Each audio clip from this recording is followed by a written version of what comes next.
I was right. They're coming down by the hundreds. Get Hall. Listen. Listen very carefully.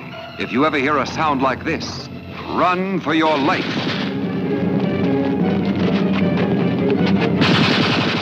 Run. Run before it is too late. For if you stay, you will lose your soul.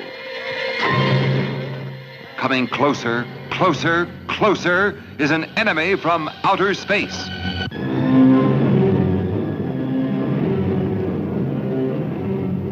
From out of this world it came, a horrifying terror that threatened mankind, haunting and possessing every human being within range, an indestructible danger beyond all earthly understanding. Vincent Broadhead is dead. Dead? I watched him die a few hours ago in that plant. His whole body covered with some kind of corrosive poisoning, eaten away. It poisoned everything it touched. The mind and the body of man was no longer in his control. They ran from this unknown menace, but there was no escape. We're holding this block. We've got to, at least until the oxygen takes effect. What's in those domes, mister? Resistance must cease immediately. Lay down your Yes, arms. what is it? Tell us.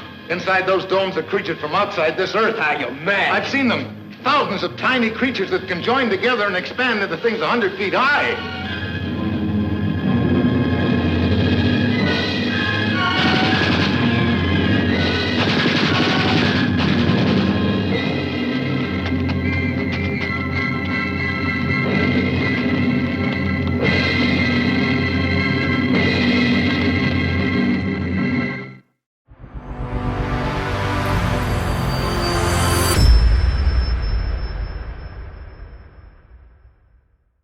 Welcome back to Geek Channel 8. I'm Eric.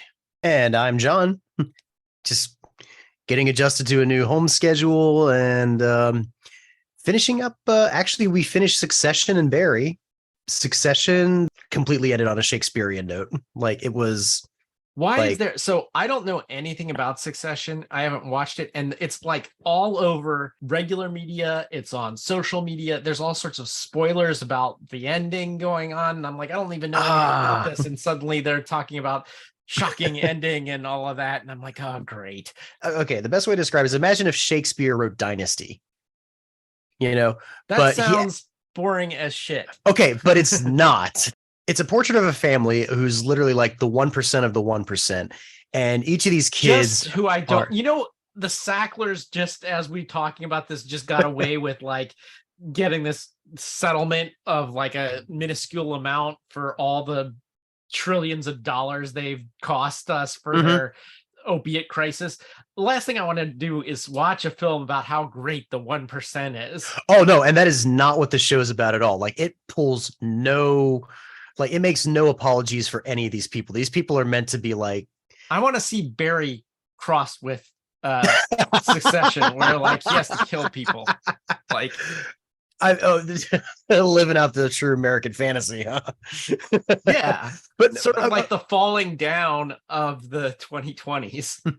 I mean, I think it would be fun, but at the same time, the show knows the reality that it's in as well, and it's kind of taken like the subtext of like this family is like the Murdoch family.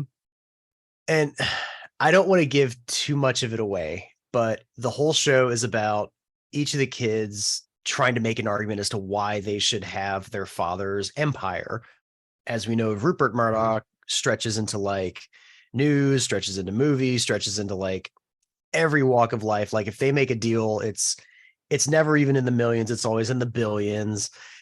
And the show knows that each of these people are like the worst people that humanity has to offer. And it never makes an excuse for them either. I have a feeling I'm going to watch it and it's going to be like they get their comeuppance in the end. And it's like, I don't want that, because like the truth is rich people get away with all kinds of crap. And that's what the show knows. That's the thing, is like the show knows that. I mean, to not give too much away, the only comeuppance is in the tragic sense that they can't exist as human beings. And you see that. And you're literally watching people that keep wanting to strive for some sense of human contact and interaction, and realizing that just how they were raised and everything just shows that they can't. Okay. And in the end, it costs them. I'm sure I'll hear from it because like everyone in the world is watching Succession like right now. So I'm sure the viewers will write in and like say, how can you do a TV and movie podcast and not know about Succession? You know, and it's like, I don't want to. It's like I have too many other stuff on, you know what? It's gonna get put on my list to get to after I watch The Wire. It's like, God, it's just okay. it's And like, I also have not watched The Wire either. that's the thing. It's like there's too many shows. It's like once I get done with Right? one, I'll like get to the next, you know? Yeah, it's like Breaking Bad almost got that way with me too. Like I just had so many people telling me I need to watch the show. I need to watch the show. And I'm like, I know I need to, but you guys are making it feel like homework. Well, I did it. I watched Breaking Bad the way that I feel like you should watch Breaking Bad, which is the same way I watched Game of Thrones, which is I waited until those series were over. And then I watched all the episodes like in a row without having to wait for like a new season in between and all that. So you were there when like the last episode of Game of Thrones hit. You were like fully hyped with everyone, and then just well, the only thing is the Red Wedding like got spoiled for me because everyone in the world talked about it. That's the only thing that I can't stand is people. This stuff is still exists out on the various streaming platforms, and there are people who haven't seen them. So don't give spoilers. It might be 3 or 4 years before I get to it. It might be someone's first time. So just don't be. And what was worse was watching the Red Wedding, being there right when it premiered. And I'll tell you this, if there's people out there that are like I read the books first, you guys were the assholes to me beforehand because you're like, oh, well, I saw it coming because I read the books. It's like, no, you guys are just jerks. Although I do recommend reading the books first of anything. So and don't be a jerk when you do it either. No, but like I remember when The Lord of the Rings came out, I had seen every Peter Jackson film. I was a Peter Jackson fan, and I read everything Tolkien had written starting when I was about 6 years old with The Hobbit. So I had read all the Tolkien stuff and seen all the Peter Jackson stuff. So I was a double nerd for that. And like, and then yet there were all these people in line with their elf ears and crap like that who had never bothered to read the book. And I'm like, priority ticketing should be given to those of us who have waited decades for this. I'll say this though. I mean, by the time those came out, I didn't read the books, but when you watched them in the theaters, you knew that filmmaking was absolutely being changed when you saw them. Because I considered moving to New Zealand to work on them.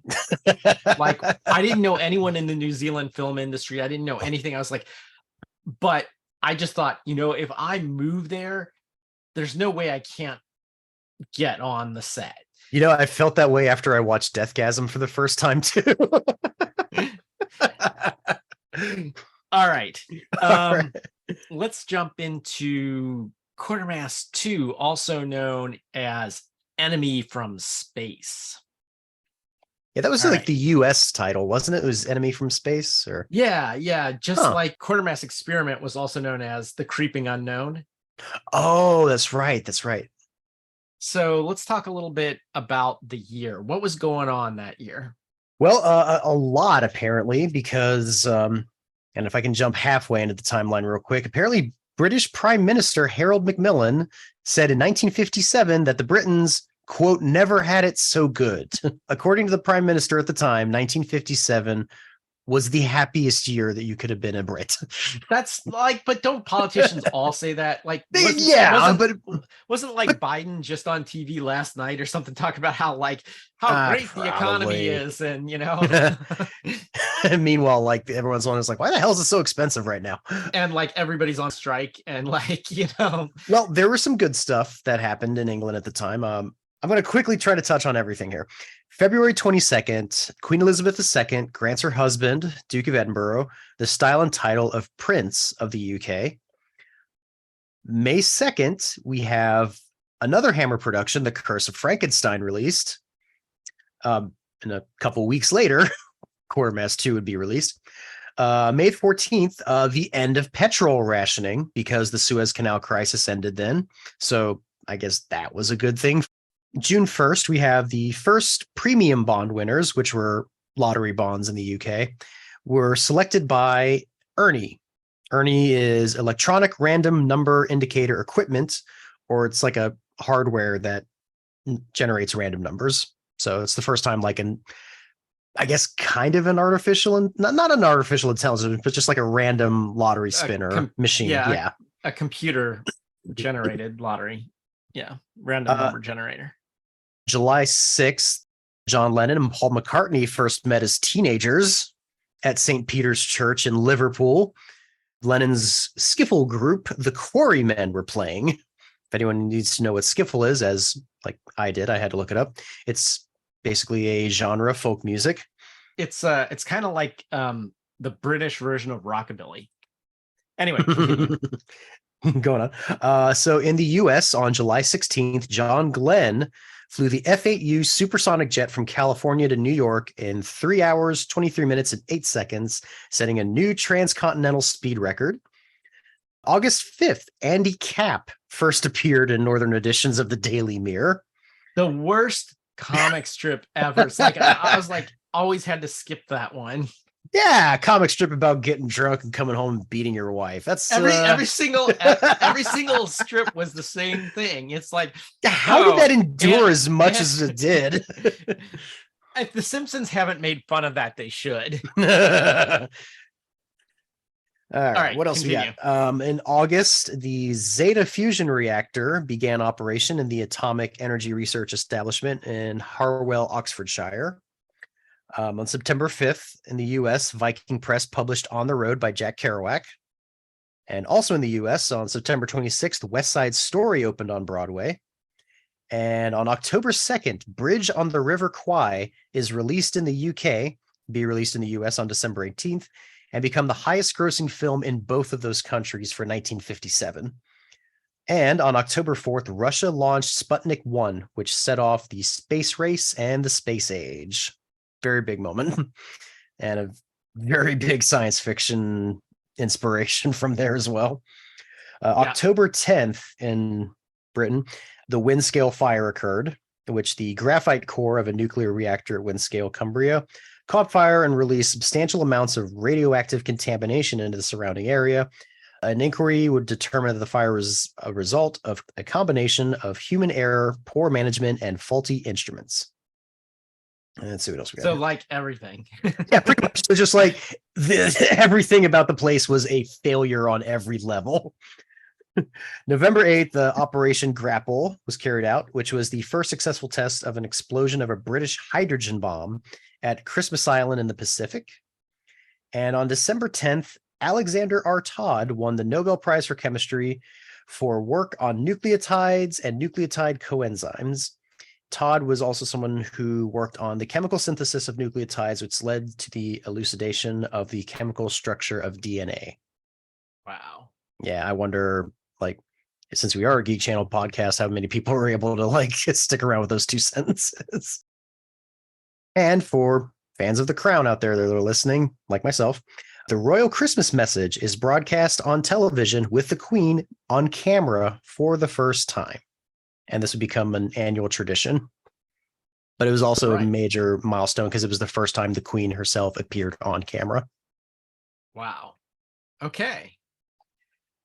All right. Thanks for that. I'll give us a little background into the production here. So we can't talk about Quatermass 2, the movie, without talking about Quatermass 2, the TV series. What they called them was serials. We would call them miniseries in the US. That's how Quatermass really starts. The first Quatermass film was a Reader's Digest version, if you will, of the Quatermass TV series. The Quatermass 2 was the name of the second TV serial in Britain, and that became Quatermass 2, the movie by Hammer. And that's kind of how all these go. So basically, on September 22nd, 1955, the ITV network was established by the Television Act of 1954 in the UK. And it was the first commercial TV station in Britain, which ended the BBC monopoly. So for the first time, the BBC had to compete for viewers. Hmm. There was an internal memo written in 1954 by the BBC's TV controller of programs, Cecil McGivern. And he wrote, quote, "Had competitive television been in existence then, we would have killed it every Saturday night while the Quatermass experiment lasted. We're going to need many more Quatermass experiment programs." So BBC staff writer Nigel Neal was commissioned to write a sequel to Quatermass Experiment in 1955.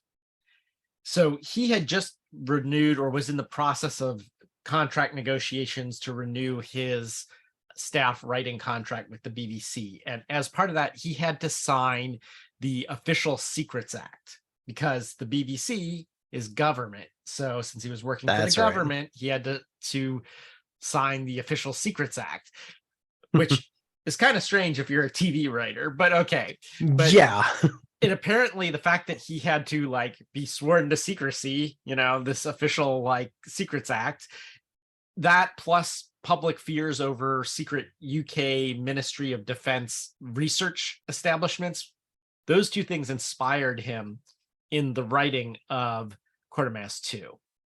And I will definitely be bringing that up again when we go over this, because now that makes a lot of sense as to what I just saw. So Quatermass 2 was produced and directed by Rudolph Cartier, who also did the first one. He and Neil liked working together. After the original Quatermass serial, they went on to do an adaptation of Wuthering Heights in 1953. George Orwell's 1984 in 1954, and on a play of Nigel Neal's about the abominable snowman called The Creature in 1955. Quatermass 2 ended up being 6 half-hour-long episodes presented live on Saturday nights at 8 p.m. from October 22nd to November 26th in 1955. Each episode was rehearsed on the Monday to Friday before transmission, and then the camera crew rehearsed in the studio for most of the day on the Saturday. Okay, and then they would go live on Saturday night. Now, I want to spend a second and talk about this, because this is very different from what we're used to working in the industry today, and it's kind of cool, actually. And it kind of makes you wish you could like go back to that, or at least try it out. Not all scenes were performed live because they had an increased budget of £7,552, which was about double what they had for the Quatermass experiment.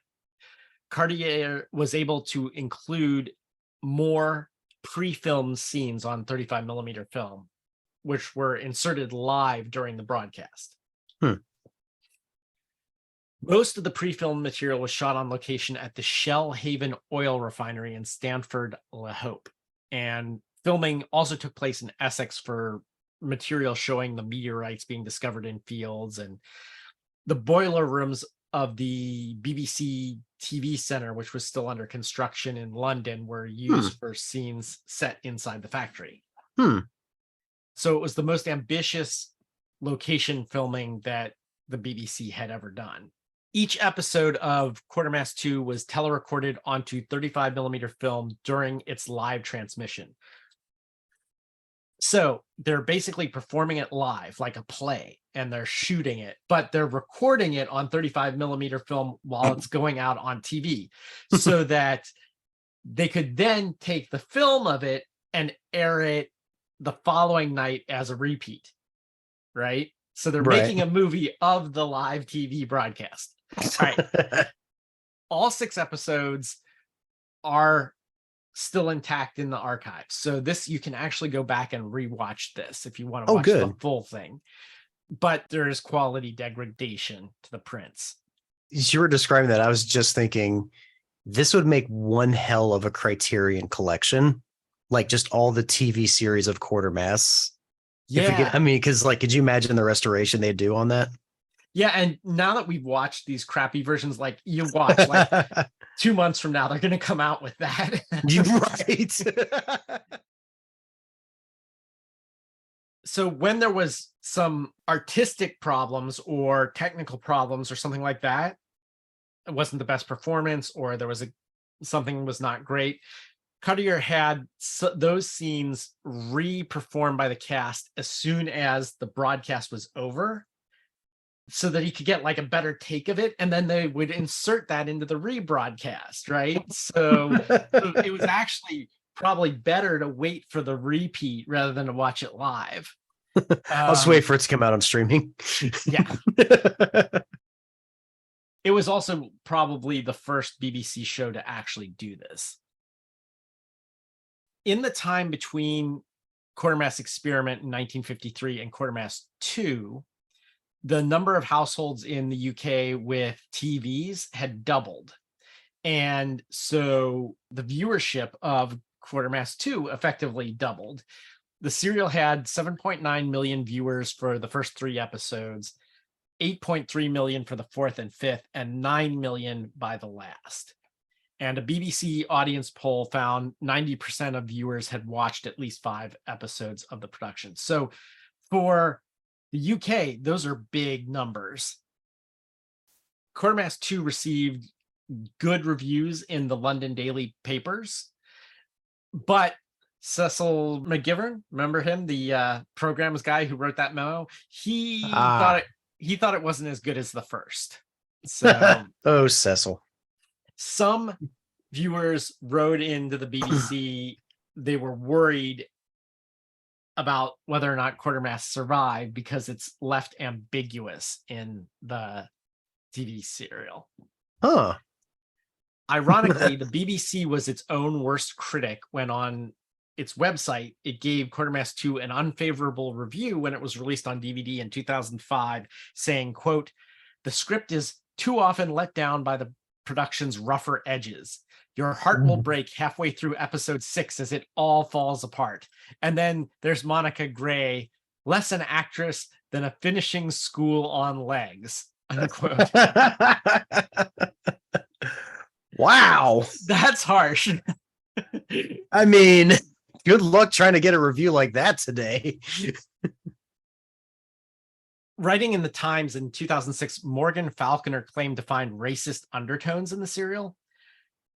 He said, quote, "Quatermass, for instance, often seemed to have an unhealthy preoccupation with blackness, a barely veiled commentary on racial change in Britain. In one scene in Quatermass 2, the professor stands outside a pub and watches the sky fill with dark asteroids. They're coming in their thousands, he says. This is it."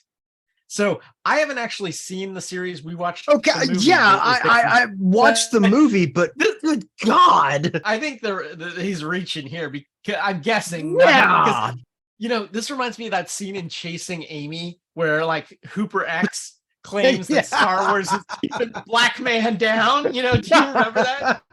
Yep. It was like inside of Vader is a feeble, crusty old white man. Yeah, that.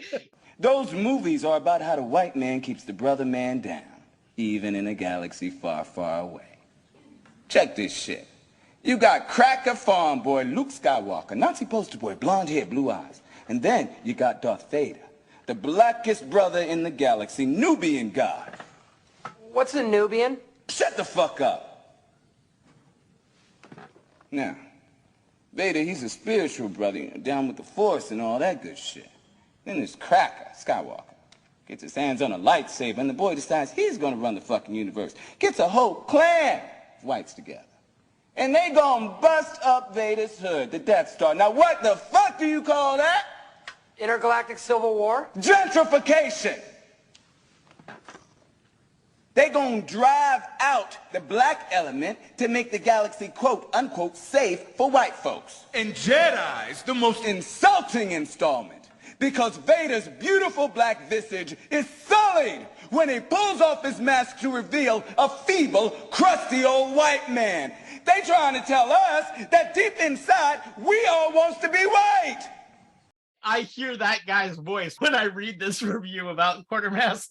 All right, anyway. Wow. But yeah, I haven't watched the serials, but I did not get that impression watching the movie. Well, the movie's supposed to be a fairly faithful adaptation, so I'm guessing Okay.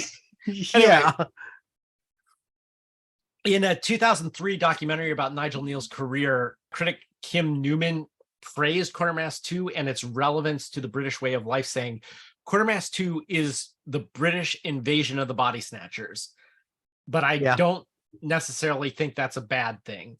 What Quatermass 2 does is take that metaphor and apply it to the specific conditions of Britain in the 1950s. Not just the Cold War paranoia, but the traditional British grumbling resentment of bureaucracy as represented by the council, or in this case, big business, unquote. When we get to one specific spot, I literally had to pause it just to write my notes down. And it is something to that effect because we'll talk about it when we get there. And maybe you can tell me how this was 1955. 7 or the serial or the movie? The the movie 1957, whatever. Yeah, you can tell me why they're like critical of big business, and yet here we are in 2023 talking about Succession. All right, I'm still critical about big business. All right. One last thing about the series is that the British Film Institute, writing about the TV series now here, said, quote, with its tale of an invasion by an invisible enemy indistinguishable from ourselves, Neal's story tapped into contemporary fears about the Red Threat, although in a less direct way than the American science fiction films of the 1950s, including Invasion of the Body Snatchers. At the same time, it reflected the widespread anxiety of the nuclear age. The story begins with a failed test of a nuclear-powered rocket in Australia at a time when the country was in reality a site for a series of British nuclear weapons tests. In short, Quatermass 2 was the perfect Cold War drama, unquote. Okay, let's talk about the film production. So that gives you the background of the TV series coming into the film. The Quatermass Experiment movie was such a major success that Hammer bought the rights to Nigel Neal's sequel to this series before it even aired on the BBC. And so remember, it was shown live, so it was like they couldn't even preview it, right?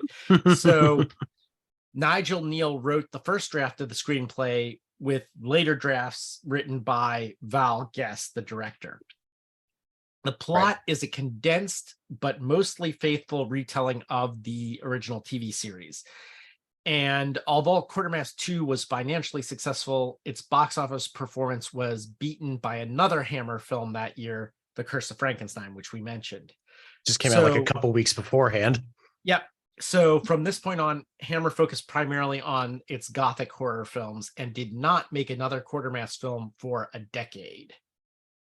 Quatermass 2 was the first film for which Hammer pre-sold the distribution rights in the United States, something they would do with many subsequent films. Nigel Neal was unhappy with Hammer's adaptation of the Quatermass Experiment, as we said when we did that episode, because one, he received no money from the sale of the film rights. So I feel like this is a writer's constant complaint. It's like, okay, there's a new way that we're going to show this thing after you've written it, and then like you don't get any residuals from that. I wonder when they're going to strike about that having to do with streaming. Neal pressured the BBC for more control over his work. Despite being in the final months of his BBC contract, he was allowed to collaborate with Hammer on the adaptation of Quatermass 2. The first draft was written by Neal with some input from Anthony Hines, the producer. Later drafts, Val Guest worked on, like he did with the Quatermass Experiment. Guest said of Neal's script that it was, quote, lots of philosophizing and very down-to-earth thinking, but it was too long. It would not have held screen-wise. So again, I had to tailor it and sharpen it and hopefully not ruin it, unquote. They submitted the script to the British Board of Film Censors, the BBFC, remember them? And in April 1956, BBFC reader Audrey Field which I just picture the church lady from Saturday Night Live. You know? Like she's like, quote, there should be the customary general caution that the sky is not the limit, either in sights or sounds, unquote. So that was her comment about this. Their main objection was to the scene in which a guard from Winterden Flats complex murders a family having a picnic. This scene was omitted from the final film, although it is present in the TV version. So what I don't get about Britain is that TVs are in everybody's home and anyone can like tune in, kids can tune onto the TV or whatever. Whereas movies, you got to go out, you got to buy a ticket, you got to get past like someone who's taking that ticket and usher. So in the US, censorship is way more strict of television than it is of movies historically. In Britain, it's the opposite. Like, we can show this on TV, but the British Board of Film Censors won't let you show this because this was something that was in the TV version. And this isn't the first time we've seen this. We heard about this with the previous one too. Mm-hmm. Yeah, let's also not forget that the 70s or 80s is when it was the British board that gave us the video nasties list, didn't they? Yeah. Yeah. So they're no strangers to like being very uptight with their choices of, restrictions on films. Yeah, like I said, I picture like Dana Carvey's church lady, like, Yeah, and apparently endearing for like 30 years on that board too. Just like with the Quatermass experiment, Quatermass 2 condenses a lot of the events, including changing the ending.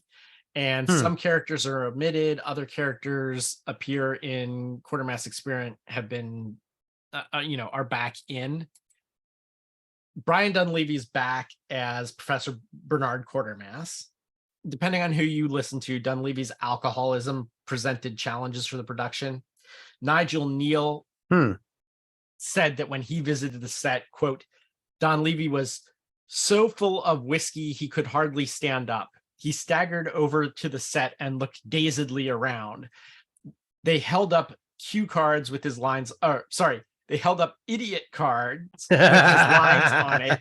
And he said, what's this movie called? And they said, well, it's called Quatermass 2. He said, I've got to say all that. There's too much talk. Cut down some of the talk. He tried to read it and he had to have go after go after go. So crippled with drink, he hardly knew who he was, unquote. Val Guest has denied Neal's claims, and Guest said, quote, so many stories have been concocted since about how he was a paralytic. It's absolute balls because he was not paralytic. He wasn't stone cold sober either, but he was a pro and he knew his lines, unquote. Guest also said, quote, by after lunch, he would come to me and say, give me a breakdown of the story so far. Where have I just been before this scene? We used to feed him black coffee all morning, and then we discovered he was lacing it. But he was a very professional actor and very easy to work with, unquote. So once again, Nigel Neal claims that Dunleavy was drunk, and Val Guest says that he was professional. Yeah, but it's doesn't funny. deny that he was drunk sometimes. Yeah, I was gonna say, like, Neil having issues with Dunleavy coming back again. It's like he didn't like him the first time around. But the funny thing is watching this movie, I actually felt Dunleavy's portrayal of, and I've heard the name on the film pronounced Quatermass quite a couple times. So yeah. his performance of Quatermass, I think, really fit this story. Like, this is the one time I felt, okay, he's not just a detached jerk. Yeah. Like it had its place in this story. So I know they say Quatermass. I'm going to continue to say Quatermass just because in American English, QUA always sounds like qua to me, not quay. Or quake.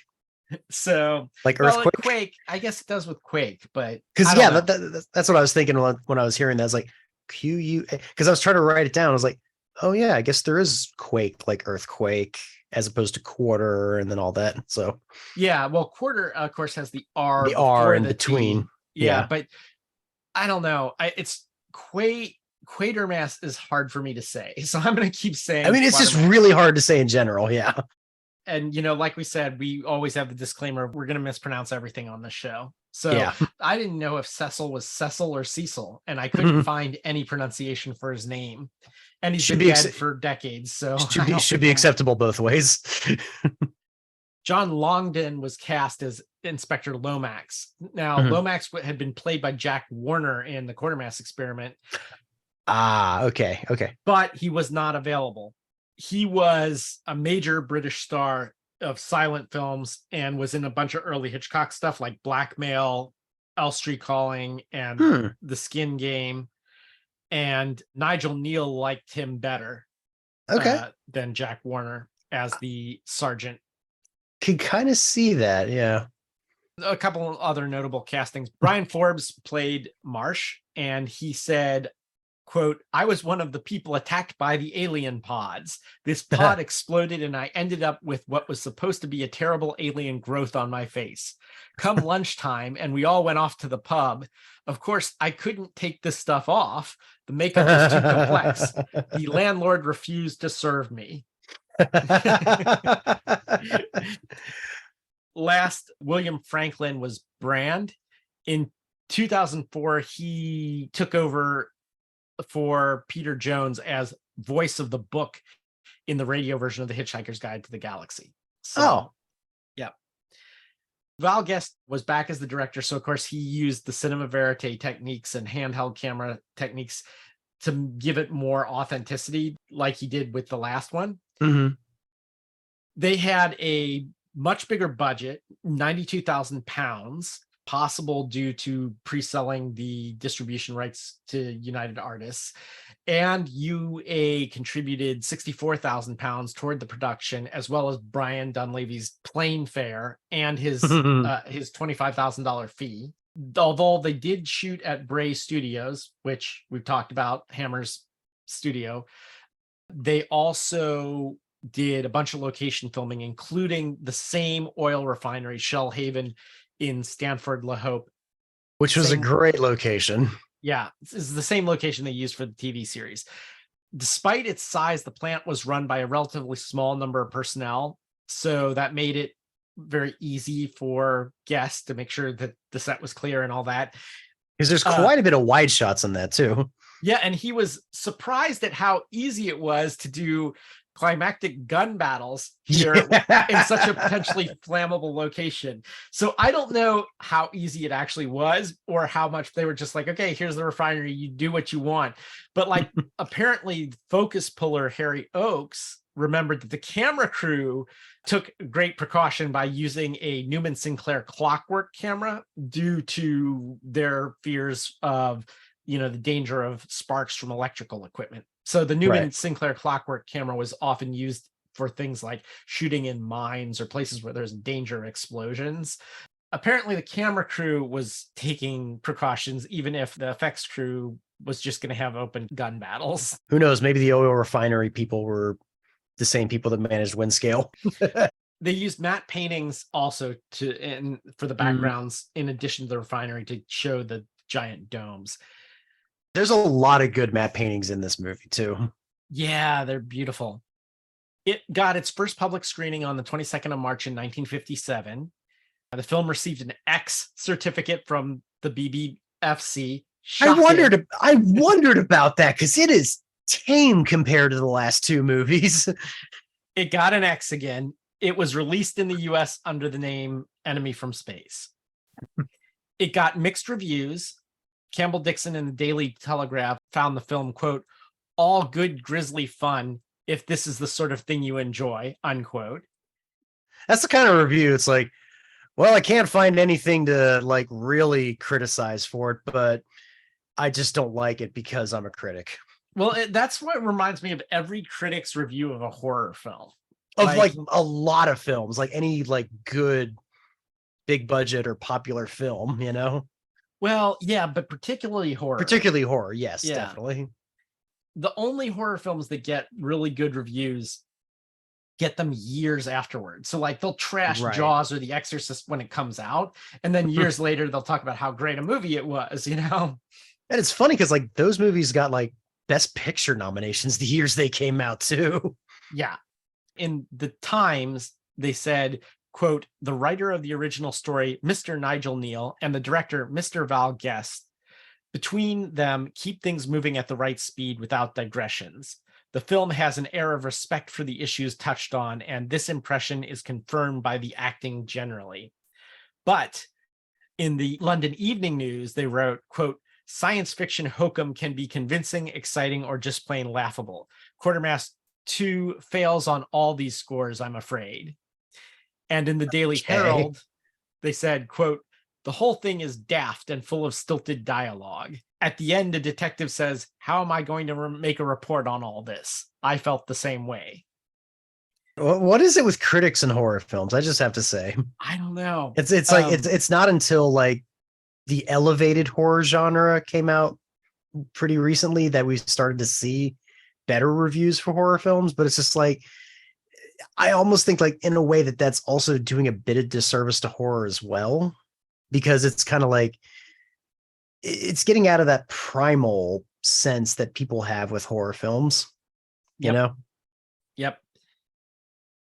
Quatermass in the Pit followed this in 1958, December 1958 to January 1959 on TV. So there was yet another sequel, but because of the success of The Curse of Frankenstein, Hammer really decided to focus on that stuff and didn't actually even bother to acquire the rights until 1961 to Quatermass in the Pit. Didn't come out with a film version until 1967. Which I have to wonder if there is a bit more of a graphic nature to it, like we saw with X the Unknown and like we saw with Quatermass Experiment, just the graphic moments that those movies had. If we had that in this film, I wonder if it might have been as successful as Curse of Frankenstein. Over the years, it still continues to have a split between the critics that like it and the critics that don't. There's not like uniform acclaim or disdain for it. I think that's pretty much it. So let's get into talking about the film itself. Okay. The thing that kicks this whole movie off, we have this couple that are just like frantically driving down the street. She's trying to say is like, oh, we're almost there. We're going to get you to a place. The one note I had is like, I don't know what they're doing with the wind machine, but the scarf she had made it look like she was wearing an Egyptian headdress.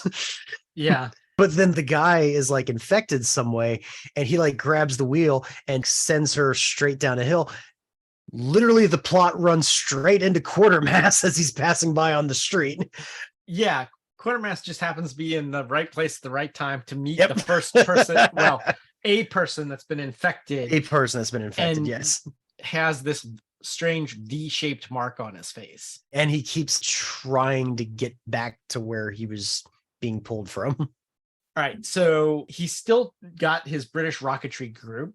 And Quatermass's latest project is they're trying to colonize the moon, which, by the way, we're still trying to do today. So this still kind of holds up in that we're still like haven't built our first moon base. I mean, it's currently a priority both for NASA and I think China also is trying to. Hey, got to get extra real estate out there. His staff are monitoring the radar and they see all these hundreds of meteorites landing in Winterden Flats. And at first they think maybe the equipment is not adjusted properly. So they decide to like lower the satellites or antennas. And rescan it. That's when Quatermass shows up. The asshole is back.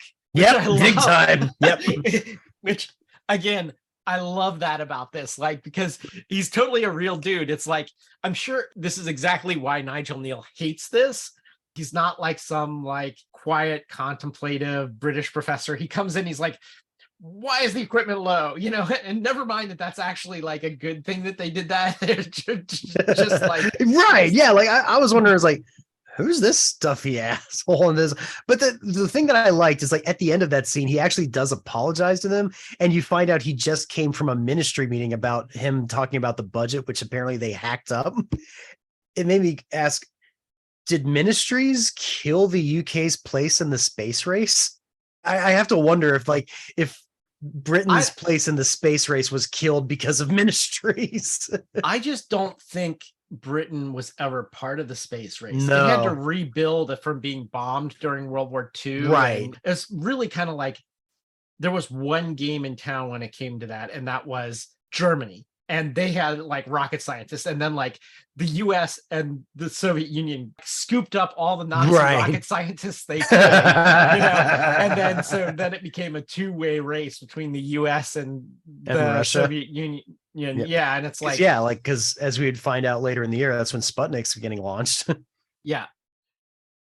So he ends up going to investigate where these meteorites were supposedly downed, and Quatermass sees this huge, I think if I'm remembering this in the right order, first Quatermass sees this complex that looks exactly like their yes he does colony. Then he goes back and tells his staff it looked exactly like our model, and then he and Marsh go back to look for it, and that's when Marsh finds one of them, picks it up, and it explodes in his face, and he gets infected with the V-shaped mark. A bunch of uniformed guards come from the complex with machine guns, and they've got the same V-shaped mark, and they take him away, and they order Quatermass to leave. I just love like the flat delivery one soldier says, like he looks him over after like knocking him down, and he just like chases him over to his car, just like the flat delivery, just him going, "Go now." I know. Like, I love that. So it reminds me of this thing that happened to me years ago where I have a motor scooter, and a bunch of my friends have vintage Vespas, and we were like out for a ride. I don't know. This was decades ago. And we were in Carthage, Ohio area or whatever. And then we were heading down toward like what's known as Ivorydale. Okay. area. Yeah. On a scooter, you can go places that roads don't. So we went like sort of off to the side and followed the railroad tracks, so we were going over rocks and stuff like that. And that let us, the railroad itself goes into this complex owned by, I guess, Procter and Gamble at the time, which was like this huge soap making factory in Cincinnati, Ohio, or in Norwood, Ohio. Actually, it looks like a refinery. There's stuff everywhere in pipes. And so we're riding our scooters through this place, and we got chased by Pinkertons. And so it was really cool because we were like running from them on our scooters, and we could go places they weren't. And I don't know if you guys remember, the Pinkertons are like the they're like the Union Busters from the early days. I guess they actually go back to the Old West, but they're they're private detective security force. I think most recently in the news for like raiding Magic the Gathering. What places? I don't know. Anyway. I think Wizards of the Coast hired them to raid. Anyway, whatever. They're a private security firm, and so they chased us. And then when we finally like made it to the border, like found the way out of the complex, out onto the streets, and like they got us as far as the gates when they blocked us off, and they're just like, go, and in that monotone, and don't come back. Yep. Anyway, sorry, long story that probably doesn't mean crap to anyone, but I figured I'd share it. That's a fun story though. Kind of want to find these train tracks now. Yeah. He tries to go to like this nearby town. I want to say like a miner's town or whatever, but they say that they don't contact the police there. Yeah, it's a company town. It's a company town. So did we ever find out if that company is like they kind of work with the complex out there, right? It is like the complex. The complex is okay. All right, and they don't have any police work like this company. It's like a mining town. Yeah, yeah, it's like a exactly. Town or whatever, where it's like there's the company store, and there's like the company controls everything, and there's no we don't need a police force. Like no, we'll just talk to the people on the committee here, and then the company takes care of everything. And of course Quatermass being Quatermass, he's having none of that. So and there's like posters and everything that's just like a mining town. That's like really your is. Job, don't talk or your job. Don't talk about the job. Exactly. All the propaganda posters and stuff. It's just okay. I'm just gonna say this: the production design of this movie, I think, is, of the three I've seen, the most superior. I love great set design in film. I love like stuff that catches your eye, like your Blade Runner or just Dune or any of these like visual feasts of the set design. The matte painting for Quatermass's complex in the beginning I thought was beautifully done. The depth on that was fantastic. This complex that we see, the oil refinery, this town, like just the way all of it's incorporated, and just even those little touches of the posters inside this town. I need to look up who the production designer was on this, but they deserve a lot of credit for how gorgeous this movie looked. They definitely create a sense of isolation in this, not just this town, but this refinery, and just how detached it feels, as we find out in the next scene when Quatermass goes to England, goes to the big city to talk to his friend. We also have like the symbol, like this like government symbol. It's like, it says like there's a government access area, but I had to look it up, like if it was an actual government symbol or if it was like a specific symbol just for this place. But he looks over on the street and sees these flatbeds carrying stuff that's got a tarp over it with these logos and everything on there. And they're driving these down England as well. It's like there's no effect. They literally made this and drove it through the city for this shot. So like, the production designer of this really needs a shout out, because it definitely elevated it far beyond the 50s B movie set design that we would see, and gave it like a really, really good look.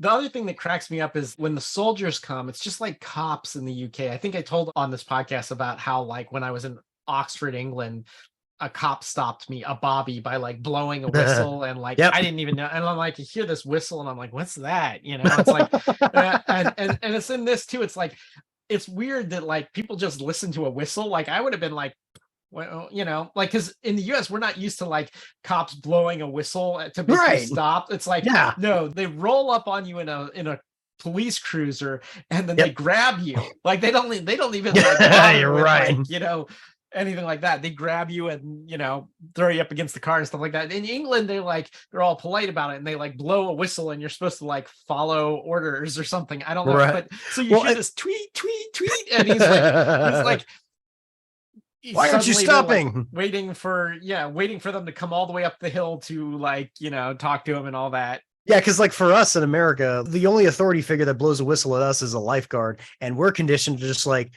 look at everybody else and think, oh, they're talking about them. Yeah. Anyway, so Quatermass has no help from the company town. So then he tries to go to the county police first. And they're kind of like, well, what do you expect us to do about it? You know? It's like, oh, did the guard, were the guards there? It sounds there? like it's like, you were trespassing on there. Exactly. Yeah. It's like, crap, you got in touch with the guards. Nope, we don't want to deal with them. So, but Quatermass has connections in the government because he's a part of a government project too. So he goes all the way to the top, literally in a scene that was shot in the House of Lords. A member of Parliament, Vincent Broadhead, also skeptical and wants to have a look into it. Every time somebody goes to visit, they come back and they don't say anything about it. But he manages to get a tour of the facility, and he's going to bring Quatermass with him. Mm-hmm. And then the guy that says that they're on the tour does seem to have a bit of a mark on them as well. Yeah. At first I was like, they're going in Rolls Royces, and then I'm like, well, of course they're going in Rolls Royces. Of course, from the House of Lords or whatever. Right. Yeah. The audio mix was again off on this one. Kind of like we mentioned with the last one. It wasn't as bad, but there was there was a quote from this where they're like going, and I think they have cops with them, and they're like, we don't have police here. And they said, well, you do now. They get on this tour and they go straight into the facility, and it's a procedural thing. They're just walking through. Then, like, they say they're making synthetic food. Who was the guys you mentioned that wanted to go with them? So Inspector Lomax and Vincent Broadhead. It was Broadhead. Yeah. Okay. Yeah. Broadhead.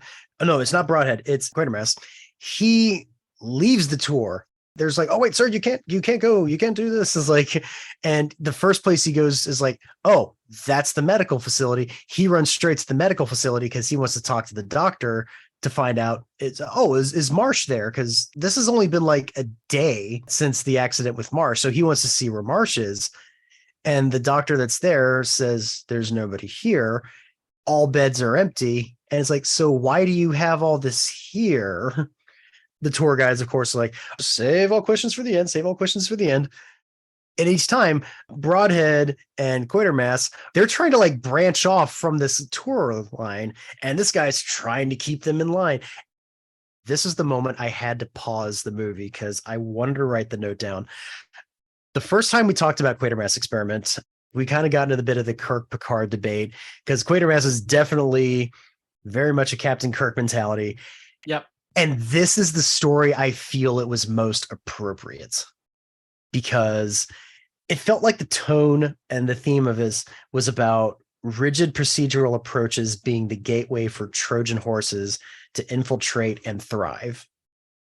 And you need a Quatermass to make sure that that is not going to happen, because he will see through all of the procedurals and he will make sure that what's the right thing to do gets done.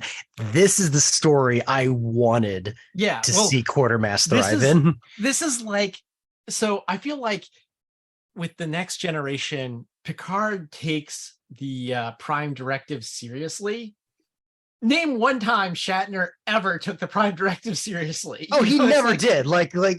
So in this, they're like supposed to be good little soldiers and follow the tour and come along into this. Just everybody, just come inside this building, and and like Quatermass is like, I don't like this. And then you hear an alarm go off, and you start to see a door close, and he goes, "Why is that door closing?" He's like, "Oh, it's for your safety." He's like. And it's like, yeah, like, why are you closing us in for our safety? He starts taking out. The tour guide's like trying to pull him back in, and Quatermass gets out. And that is a straight up Shatner type move. It is a straight up Shatner type move. And this is the story that needed to be in. I felt in Quatermass Experiment, it didn't quite work out so well. We did need a Picard for that story. This one, we needed a Kirk. We needed someone to cheat at the Kobayashi Maru. You're right. He notices that they all have this V-shaped mark, and the conspiracy goes all the way up to the government now, because he knows that all these previous members of parliament have visited, and then they all come back going along with it. He goes back to Inspector Lomax, and he says, you have got to get a raid. You've got to get a raid in here. There's a small little army in there. And then the inspector goes to the commissioner. As he's telling the commissioner, is like, oh, so what do you have an issue with? And he's writing something down. And as the inspector looks at his hand, he notices the same V-shaped mark on the hand. So the commissioner is also infected too. And I had to pause it because what he was writing on was it looked like the all work and no play make Jack a dull boy. Like, because it was literally just like a repeated typed line over and over again. I paused it to see. And the line that was constantly written was, now is the time for all good men. The police commissioner has like a V on him too. So they decide they can't go to the authorities. So there's like this drunk reporter that shows up, like Hall. And I don't know if someone threw this in, like, I'm thinking that maybe Nigel Neal wrote this part in to like make fun of Dunleavy, but he's drunk, and like Quatermass is like, what are we going to do? And Lomax is like, no. When he's not drunk, he's actually really good at his job. And you remember that part? And so they bring him in. Jimmy Hall is his name, and he's skeptical of their story, but he goes to Winterden Flats and starts asking questions at the community center, and they turn really hostile toward him. Yeah. And so he knows that there's a story in this. He immediately calls his newspaper and like lets them know. Because what it is they go into like this dance at this town, like everyone's getting together. It's like an after work party. And then literally those rocks start coming in through the roof and hit this, again, probably actress that was there for her gorgeous legs or whatever. Sheila, the barman. Yeah, exactly. The rock blows up around her. Well, the guards show up. The guards show up, yeah. And they shoot him. They shoot Jimmy. They shoot Jimmy while he's on the phone with his newspaper. They also take the barmaid away as well. They just take her away after they've shot this guy. It's like the villagers in Frankenstein. Like literally this whole mob marches on the complex. Going back to the parallels to things like Invasion of the Body Snatchers or whatever, we're coming out of a time period here in the 2020s where we've just gone through about a 15, maybe even 20-year long zombie trend in movies. Yeah. It's come and gone over the years, but this latest trend lasted for a long time. And I think we're finally through it. But that scene where the rabble is like storming the gates and the army trucks are going by, and it's like, I've seen this in a bunch of zombie films recently, or TV shows or whatever it is. It's like, I don't know why, but there seems to be a parallel there. And I'm sure that metaphorically there's some sort of parallel to be made there thematically or something. Yeah, anyway, I mean, like a working class storming a government facility. Yeah, so it's the first kind of ghoul. It's kind of like a zombie film. It's like kind of like the first ghouls as zombies, right? Kind of thing. And it's they also even call them zombies in this. They do. Like, yeah, they do, don't they? Yeah. But this is the army that Quatermass needed to get into the facility and see what was inside the domes and all that. During like the scenes where they're storming the gates, we see his guard walk up, gets to the window, looks inside, and it's a gigantic mass, another gigantic blob. I don't want to like sell that short because it looks a lot more impressive than we've seen in the last couple films too. With one exception, there's a point where, of course, it busts out, and there's one point where you can see that there's some guy walking underneath like a giant I didn't get to that part yet. I was just thinking like oh wow, still in the container. You see the details, and it's like it's not such a bad look to it. And then it gets after it breaks out. It turns out that the Earth's atmosphere is probably poisonous. So instead, they're like pumping pure oxygen into the domes. Mm-hmm. At one point, they're all like holed up in one part of the refinery. And again, you get the Night of the Living Dead moment where there's a guy, I'm going out there. Don't go out there. I'm going down to the basement. I'm gonna, it's like. Well, and this is the thing that was getting me is like you hear like his voice on a loudspeaker. I heard a voice. I couldn't tell what the hell it was saying throughout the whole thing. But apparently, like the voice or whatever convinced one of their party to go out. I was like, oh, well, we'll be okay. So he goes out and he becomes part of the pipes or whatever. Yep. They had tank buster rifles, and I think he fired one of them at the dome, which blew the dome apart, and that's what caused it to get out. Yeah, and so then it turns into the giant monster film at that point. All of 2 to 3 minutes. It never really leaves the compound. We'll leave off there. I don't want to like give away completely the ending or anything like that, but overall impression, what did you think? Like I mentioned, it didn't have the graphic moments. We see face melting in X the Unknown, or we see like the giant arm deforming and stuff from the Quatermass experiment. But overall, like just the story itself, I think this actually fit better for me. Like this came together a lot better for me than the first 2 movies did. Like X the Unknown was pretty good. It had some graphic moments. Quatermass experiment I thought was good as well. But like I said, like we got into the whole Kirk Picard debate as to like whether Quatermass was suited for this type of story.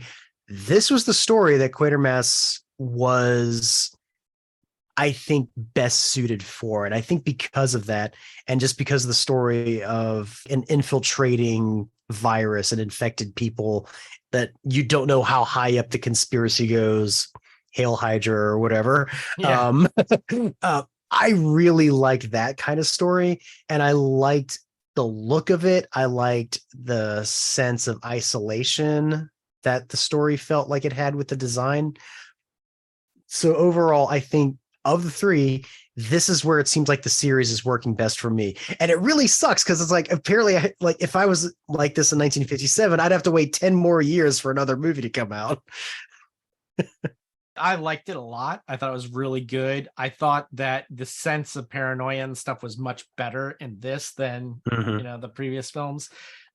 The other films, there was some implied paranoia, but this one, it's straight up like there, and it's in everything from the production design to the dialogue. There's also a great last line in this film. Lomax says, "What worries me is writing the final report on all this." And then Quatermass says, What worries me is how final can it be? Right. You know? I did like that So- line. Of the three right now, would you say, where would you put this amongst the 1 and the 1.5? This is the best, Okay. I think. Yeah. What do you think? Absolutely think that I echo that 100%. Like, the paranoia sets it far above the first two. The first two are more graphic. This one just gets into that sense of paranoia that doesn't leave you as a viewer. That'll about do us for this episode. I want to remind you to tell a friend about the show. Just get one other person to listen to the show. That's something that I am asking everyone to do. It's the only way we can get our name out there, because we don't have a big social media presence. The algorithm doesn't notice us. Every celebrity in the world has a podcast now. So like breaking out and being seen is like next to impossible.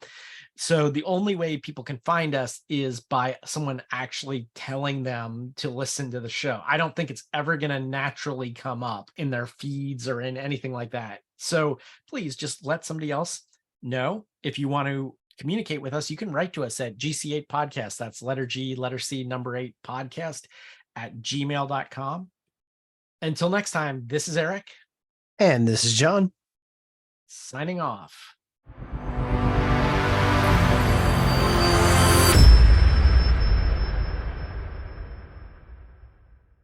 Working class rabble not believing science? There's no way that would ever happen.